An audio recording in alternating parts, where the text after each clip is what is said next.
സ്വാഗതം. ഇന്ന് ഞാൻ വീണ്ടും ഒരു ട്രഡീഷണൽ ഡിഷിൻ്റെ റെസിപ്പി ആയിട്ടാണ് വന്നിരിക്കുന്നത്. നിങ്ങൾക്ക് എല്ലാവർക്കും അറിയാവുന്നത് തന്നെ ഔഷധം വളരെയധികം നിറഞ്ഞിരിക്കുന്നതാണ് ഇലക്കറികൾ എന്ന് പറഞ്ഞാൽ. ഇലക്കറികളിൽ പ്രധാനപ്പെട്ട ഒരു സംഭവമാണ് മുരിങ്ങയില.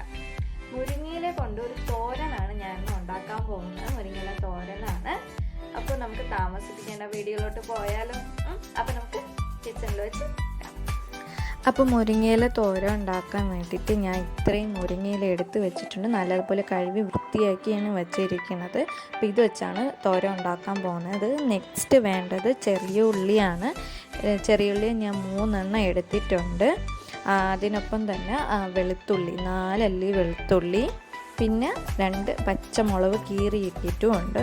അപ്പോൾ ഇത്രയും വെച്ചാണ് തോരൻ ഉണ്ടാക്കാൻ പോകുന്നത്. നെക്സ്റ്റ് ഇതിൻ്റെ അരപ്പിന് വേണ്ടിയിട്ട് ഞാനിവിടെ ഒരു തേങ്ങയുടെ 1/4 ഭാഗത്തോട് തിരുമ്മി വെച്ചിട്ട്, സൈസുള്ള തേങ്ങയാണ് എനിക്ക് കിട്ടിയത്. അത് ഞാൻ 1/4 ഭാഗം തിരുമ്മി വെച്ചിട്ടുണ്ട്. ഇനി ഈ തേങ്ങയിലോട്ട് 1 ടീസ്പൂൺ മഞ്ഞൾപ്പൊടിയും 1 ടേബിൾ സ്പൂൺ മുളക് പൊടിയും കൂടി ഞാൻ ചേർത്ത് വെച്ചേക്കുകയാണ്. അപ്പോൾ ഇത്രയാണ് വേണ്ടത്.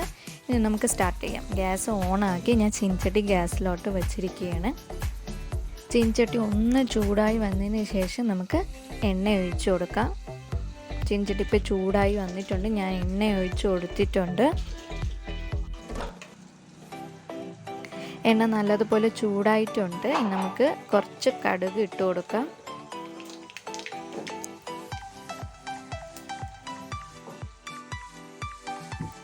കടുക് ഒന്ന് പൊട്ടി വന്നതിന് ശേഷം കുറച്ച് അരി, ഞാനിവിടെ ചുവപ്പ് അരിയാണ് ഇട്ടേക്കണത്. ഏതരി വേണമെങ്കിലും ഇടാം, നിങ്ങൾക്ക് കുഴപ്പമൊന്നുമില്ല. ചുവപ്പരി ആകുമ്പോൾ കുറച്ചും കൂടി ടേസ്റ്റ് ആയിരിക്കും എന്ന് തോന്നുന്നു. ഞാൻ ഉണ്ടാക്കിയതിൽ ടേസ്റ്റ് എനിക്ക് തോന്നിയത് ചുവപ്പരിയാണ്. അപ്പോൾ കുറച്ച് ചുവപ്പരിയും കൂടി ഇട്ട് ഇതുപോലെ ഒന്ന് മൂപ്പിക്കണം.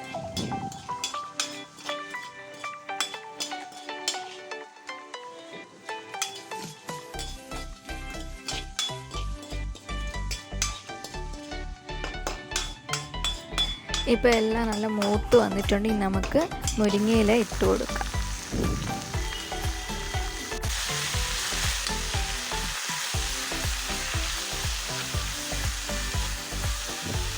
ഒന്ന് നന്നായിട്ടൊന്ന് ഇളക്കി കൊടുക്കണം ഇടയ്ക്കിടയ്ക്ക്.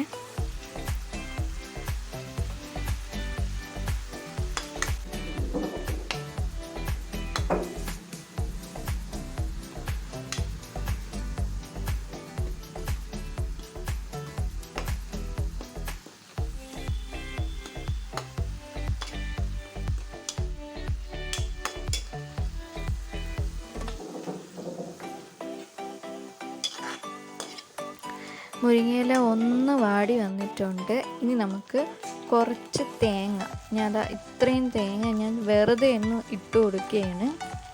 അതിൻ്റെ പച്ച ചുവ ഒന്ന് മാറാൻ വേണ്ടിയിട്ട് ഒന്ന് ഇളക്കി കൊടുക്കണം.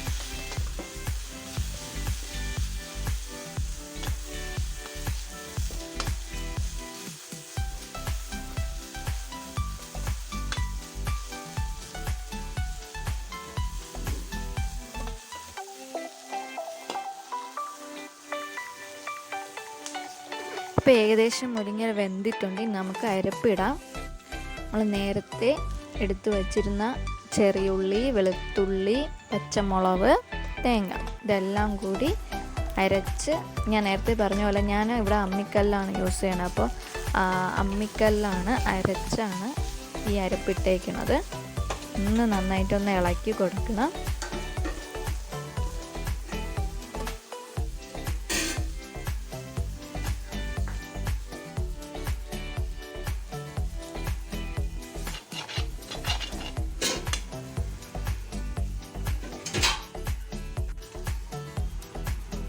അരപ്പിട്ട് കഴിഞ്ഞപ്പോൾ ഈ മുരിങ്ങയുടെ ഇല കുറച്ചും കൂടി ഒന്നിച്ചിരിക്കുന്നത്, ഒട്ടിയിരിക്കുന്നത് നിങ്ങൾക്ക് അതിൽ കാണാൻ പറ്റും. അപ്പോൾ എൻ്റെ അമ്മ പറഞ്ഞിട്ട് ഇങ്ങനെ ഇരിക്കുമ്പോൾ ഈ തവിയുടെ മറ്റേ ഭാഗം കൊണ്ട് ഒന്നിങ്ങനെ ഇളക്കി കൊടുക്കണം. അപ്പോൾ ഈ ഇലകൾ സെപ്പറേറ്റ് ആവും. നമുക്ക് അതുപോലെ ഒന്ന് ഇളക്കി കൊടുത്തു നോക്കാം.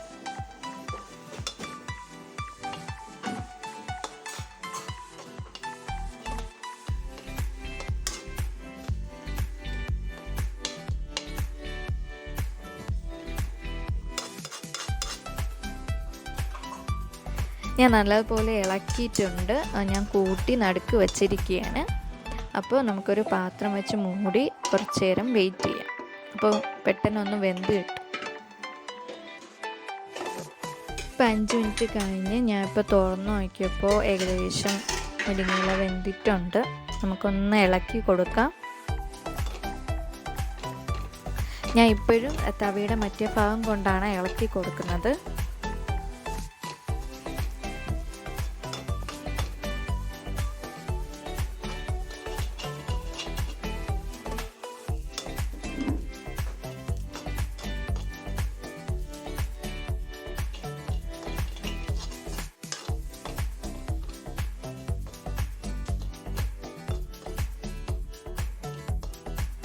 ഇപ്പോൾ ഏകദേശം മുരിങ്ങയില തോരൻ ആയിട്ടുണ്ട്.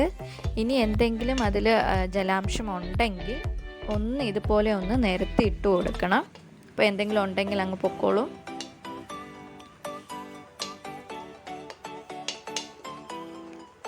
രണ്ട് സെക്കൻഡ് ഇതുപോലെ ഒന്ന് ഇട്ടിട്ട് ഗ്യാസ് ഓഫ് ചെയ്യാം. ഇപ്പോൾ മുരിങ്ങയില തോരൻ റെഡി ആയിട്ടുണ്ട്. ഇനി നമുക്ക് സെർവിങ് പാത്രത്തിലോട്ട് മാറ്റാം. അപ്പോൾ ഇതാ നിങ്ങളുടെ മുന്നേ ഇരിക്കുന്ന നല്ല ടേസ്റ്റി ആയിട്ടുള്ള മുരിങ്ങയില തോരനാണ്. എല്ലാവർക്കും ഇഷ്ടപ്പെട്ടില്ലേ എൻ്റെ ഈ റെസിപ്പി? എല്ലാവരും ട്രൈ ചെയ്ത് നോക്കണം. മുരിങ്ങയില തോരൻ ഉണ്ടാക്കുന്ന റെസിപ്പി എല്ലാവർക്കും ഇഷ്ടപ്പെട്ടില്ലേ? പെട്ടെന്ന് തന്നെ നമുക്ക് ഉണ്ടാക്കാവുന്നതേ ഉള്ളൂ. എല്ലാവരും ട്രൈ ചെയ്ത് നോക്കണം. എനിക്ക് കമൻസ് അറിയിക്കണം. എൻ്റെ ഈ വീഡിയോ നിങ്ങൾക്ക് ഇഷ്ടപ്പെട്ടെങ്കിൽ ലൈക്ക് ചെയ്യാൻ മറക്കരുത്. എന്നും പറയുന്ന പോലെ എൻ്റെ ചാനൽ സബ്സ്ക്രൈബ് ചെയ്യുക. നെക്സ്റ്റ് ഒരു പുതിയ വീഡിയോ ആയിട്ട് എത്തുന്നത് വരെ